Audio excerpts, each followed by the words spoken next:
Yo, this is Lian and again, another DIY na naman ang gagawin natin. At today, maglilinis tayo ng BBT solenoid ng ating Kia Rio. So, let's go. Oops, teka muna. Bago natin to simulan, ano nga ba ang BBT solenoid or ang Variable Valve Timing Solenoid? A BBT solenoid is a component of a car's engine that regulates the oil flow to the camshaft's BBT sprocket. The BBT solenoid controls the oil flow to adjust the camshaft's position, which changes the timing of the intake and exhaust valves. This allows the engine to optimize performance by improving fuel efficiency, increasing power, and reducing emissions. At kapag well-maintained or laging malinis ang ating mga BBT solenoid, unang-una, it will improve our engine's performance, extended engine life, reduced fuel consumption, prolonged solenoid lifespan, at better engine quality. So sa makatuwid, kapag laging well-maintained or malinis ang ating BBT solenoid, napakalaking tulong nito sa ating engine at malaking tulong na rin sa ating bulsa. Bago natin gawin yung ating DIY, ano-ano ba ang mga gamit na kailangan nating gamitin? Unang-una, kailangan natin ng 10mm na wrench. In our case, gamit tayo ng 10mm na socket wrench. Next is ito yung ating pang cleaner. Gagamit ako ng carb cleaner. Ito optional pero pwede kayong gumamit ng gloves. Kung meron kayong gloves para protection sa inyong mga kamay. At syempre, kailangan ninyo ng tibay at lakas ng loob para magawa ninyo yung inyong DIY. Again, ulitin ko lang, hindi po ako professional na car mechanic or electrician, kung ano man. Lahat ng ito ay DIY lang. So, sana makatulong sa mga may sasakyan dyan na gusto mag-DIY din ng paglilinis ng inyong BBT solenoid.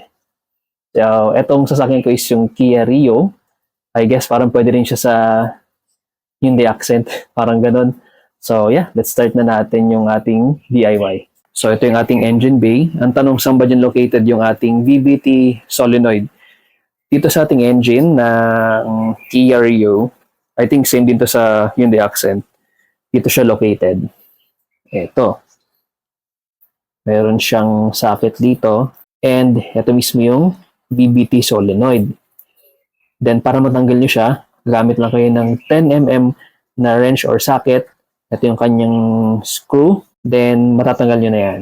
Bago natin tanggalin yan, para masigurado tayo na walang issue, tanggalin muna natin yung negative terminal ng ating battery para iwas tayo ng check engine or any issues.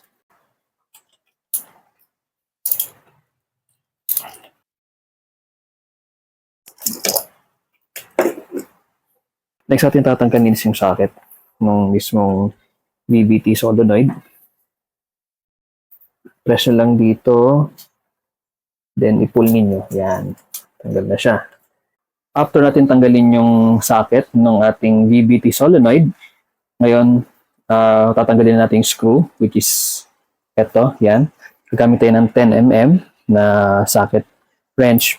Mas maganda na gumamit kayo ng extension na rin kasi medyo malalim yung placing ng screw na yun eh. So yeah, let's go. Ito na.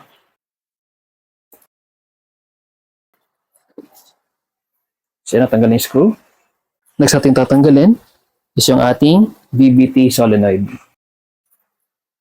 Hihilayin nyo lang siya dahil isa lang naman yung screw niyan.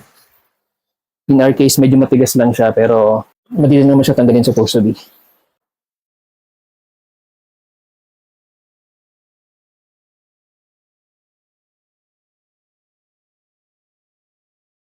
Yun. Okay. So, ito na. Tanggal ko na yung ating BBT solenoid. At in fairness, mukha siyang malinis talaga. Napakalinis niya. Pero, since natanggal ko na siya, then mas mainam na linisan na natin para all goods na talaga.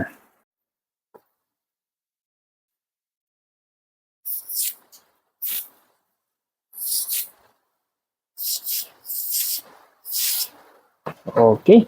So yan, I think malinis na yung ating BBT solenoid. Patuyuin lang natin siya para bago natin ikabit, sure na walang dumi at dry ang ating BBT solenoid.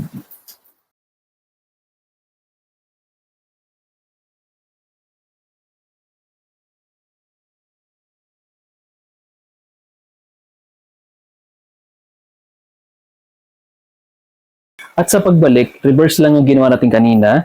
Ito na yung ating BBT solenoid na malinis. Ilalagay lang natin siya doon.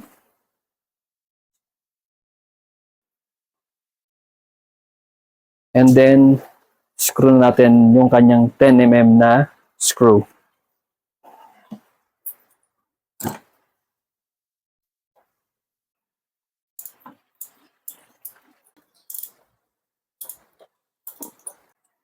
Okay. Then, ikabit na natin yung ating socket. And then, yung ating battery.